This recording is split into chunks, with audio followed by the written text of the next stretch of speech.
सभी पत्रकार साथियों को नमस्कार। साथियों, मई 3, 2023 को मणिपुर में दंगे शुरू हुए थे।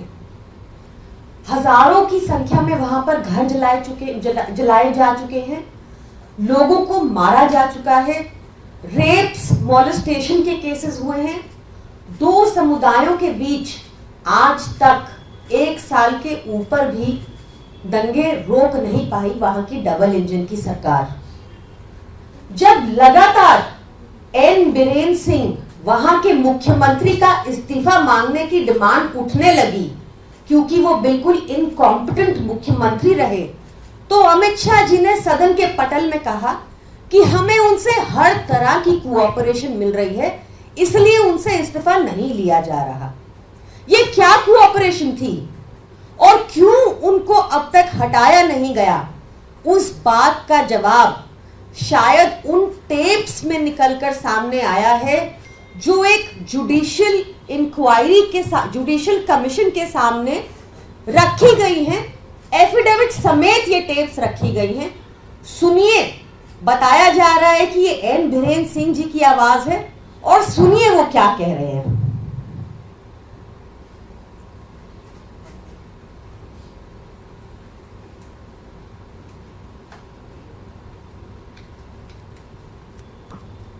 ऋषभ, देखना जरा।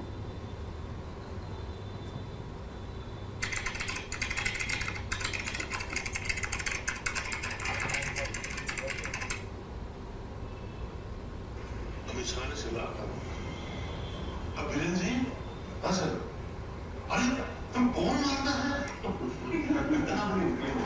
मारता है?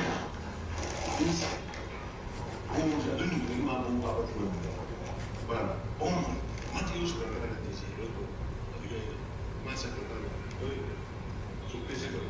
चुपके से करना है, ओपनली नहीं करना है। अमित शाह जी ने उनको कहा बॉम्ब मत, तुम बॉम्ब मारता है। वो हंसते हुए सबको बता रहे हैं कि अमित शाह जी ने कहा अरे बीरेन सिंह तुम बॉम्ब मारता है, नहीं मारना है।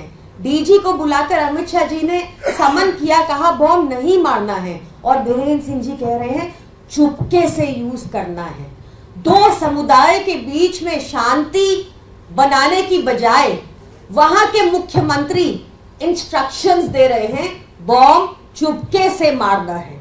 क्या यही वजह है जो अब तक वहां पर राइट्स कंट्रोल नहीं हुए, शांति कायम नहीं हुई? प्रधानमंत्री मोदी एक बार भी अब तक मणिपुर नहीं गए। लोकसभा चुनाव के प्रचार के टाइम भी प्रधान प्रचारक मणिपुर नहीं गए। क्या यही वजह है? क्या इसी कोऑपरेशन की बात कर रहे थे अमित शाह जी सदन के पटल पर, जिस वजह से इनका इस्तीफा नहीं लिया गया? इससे भी ज्यादा भयावह मुझे लगता है, आप सबको पता होगा कि मणिपुर का इंस्टेंस हम सबके सामने कब आया, जब हम सबने देखी वो वीडियो, वो वायरल वीडियो जिसमें कारगिल योद्धा की वाइफ को नग्न अवस्था में इधर उधर हाथ लगाते हुए, प्राइवेट पार्ट्स पर हाथ लगाते हुए परेड कराया गया, और उनको परेड कराने के बाद उनके साथ रेप किया, उनका टॉर्चर हुआ। बकायदा टेस्टिमनी है इस बात की उन महिलाओं की, ऑन रिकॉर्ड। और बीरेन सिंह जी क्या कह रहे हैं उस इंसिडेंट के बारे, जिस इंसिडेंट ने हमारे सबके कॉन्शियंस को झकझोर दिया था। उस इंसिडेंट के बारे सुनिए, टेप्स में क्या खुलासा हुआ है, मुख्यमंत्री मणिपुर के बीरेन सिंह जी क्या कहते हैं।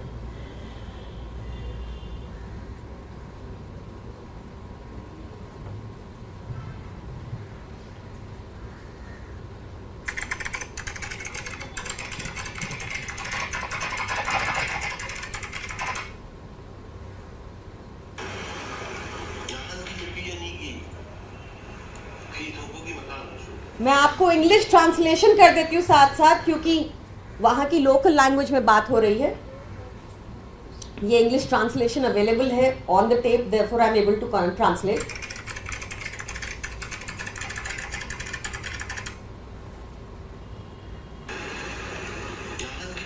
Then the case of 2 women paraded naked.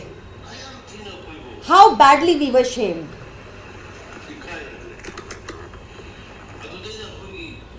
Why didn't even one group come out and assert? It was a bit difficult for me to speak out then, even though I've started speaking it out now.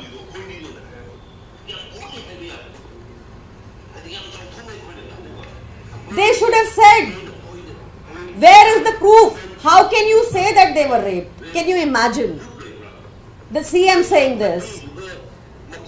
The brother and the uncle were killed by a mob of by 20,000 people. We should have said that it is we who have saved them from the mob. We should have said that it was so unsatisfactory. We should have taken the credit of saving them, clothing them and sending them home. We were shamed worldwide with this incident. I told them that something should be done about this through the press. आप देखिए, वो कह रहे हैं कि जिस mob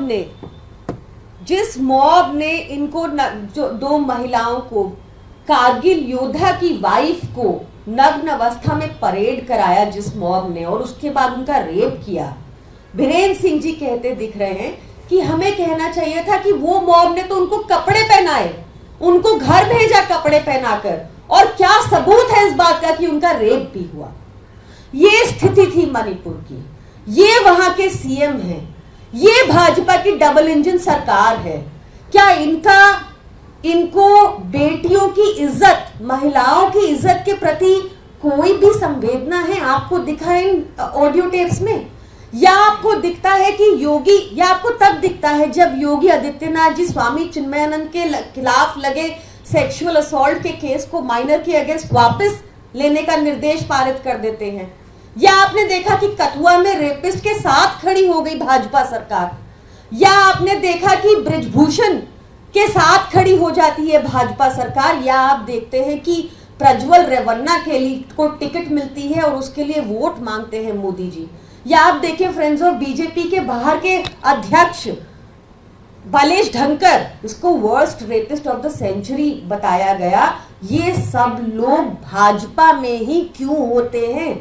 क्यों इतना एम्बोल्डन हो जाते हैं? क्या आपको लगता है इससे फर्क नहीं पड़ता कि अगर नेता ऐसी हरकतें करें और उनको पूरा संरक्षण टॉप से मिल रहा हो, तो क्या ये डर पैदा करेगा आदमियों के जहन में महिलाओं को मोलेस्ट करने के प्रति, या उनको मनोबल बढ़ेगा? खैर, वापस मणिपुर के मुद्दे पर आते हुए, ये बहुत ही ज्यादा शॉकिंग डिटेल्स इमर्ज हुई हैं। डेफिनेटली इस पर गृह मंत्रालय को और बीरेन्द्र सिंह जी को जवाब देना चाहिए। क्यों अब तक बीरेन्द्र सिंह वहां के मुख्यमंत्री पद पर बने रहे हैं? क्यों उनको हटाया नहीं जा रहा? ऐसी क्या मजबूरी है? क्या कोऑपरेशन की थी उन्होंने दिल्ली के साथ बीरेन्द्र सिंह जी ने, जो अब तक उनको उठाया नहीं जा रहा? 1 साल से ऊपर हो गया है और शांति स्थापित नहीं हो पा रही मणिपुर में।